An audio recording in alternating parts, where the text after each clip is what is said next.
Hello, my name is Mick and I'm here to welcome you in the topic of normalization. Normalization basically जब भी हम लोग database बनाते हैं तो हमारे पास कॉम्प्लेक्स फॉर्म ऑफ डाटा होता है, तो हमने उसको सिंपलेस्ट फॉर्म में लेकर जाना होता है। तो नॉर्मलाइजेशन बेसिकली 4 स्टेप्स पर मुश्तमिल होती है, जिसमें हमारे पास इसकी नॉर्मल फॉर्म्स अवेलेबल होती हैं। तो जो हमारी नॉर्मल फॉर्म्स हैं वो 1NF, 2NF, 3NF, 4NF, यानी first normal form, second normal form, third normal form and fourth normal form.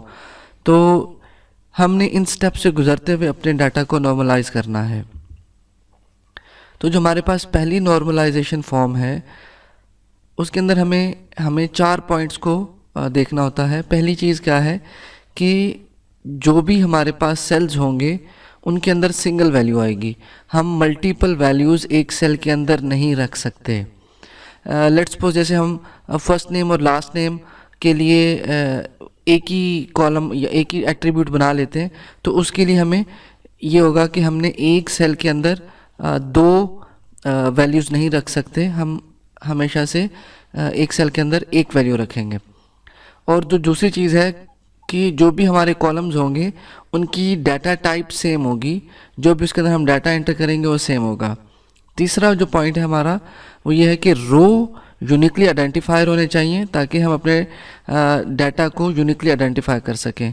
और अगर यूनिकली आइडेंटिफायर नहीं होगा तो हमारी डाटा को हम लोग आइडेंटिफाई नहीं कर सकेंगे, क्योंकि उसमें सच केसेस ऐसे आते हैं जिसमें हमारे पास डाटा डुप्लीकेट होता है।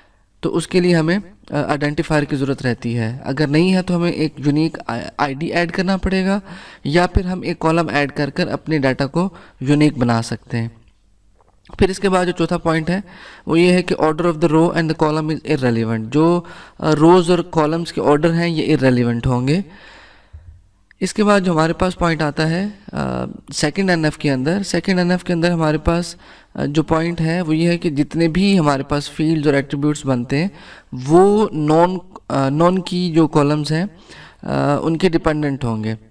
यानी कि जितनी भी हमारे पास ये एट्रीब्यूट्स हैं ये कीज़ के ऊपर डिपेंडेंट होंगे, और ये जो एट्रीब्यूट्स हैं ये वो वाले एट्रीब्यूट्स होंगे जो कि नॉन की कॉलम्स हैं, इसके अंदर प्राइमरी की नहीं आएगी।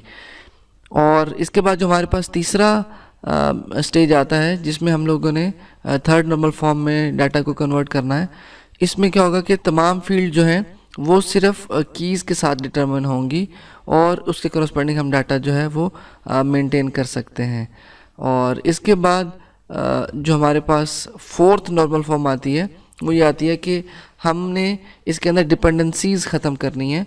तो जो हमारे पास मल्टी वैल्यूज़ डिपेंडेंसीज़ होंगी वो भी हमने इसके अंदर से ख़त्म कर देनी है। तो ये जो है हमारे पास 4 स्टेप्स होते हैं डाटा को नॉर्मलाइज करने के लिए। तो हम इनके कोरस्पॉन्डिंग डाटा को नॉर्मलाइज कर सकते हैं। तो ये हमारा जो टॉपिक था इसमें हमने सिर्फ इतने पॉइंट्स देखे जिसके कोरस्पॉन्डिंग हम ये बता सकते हैं कि डाटा हमने किस तरीके से नॉर्मलाइज करना है।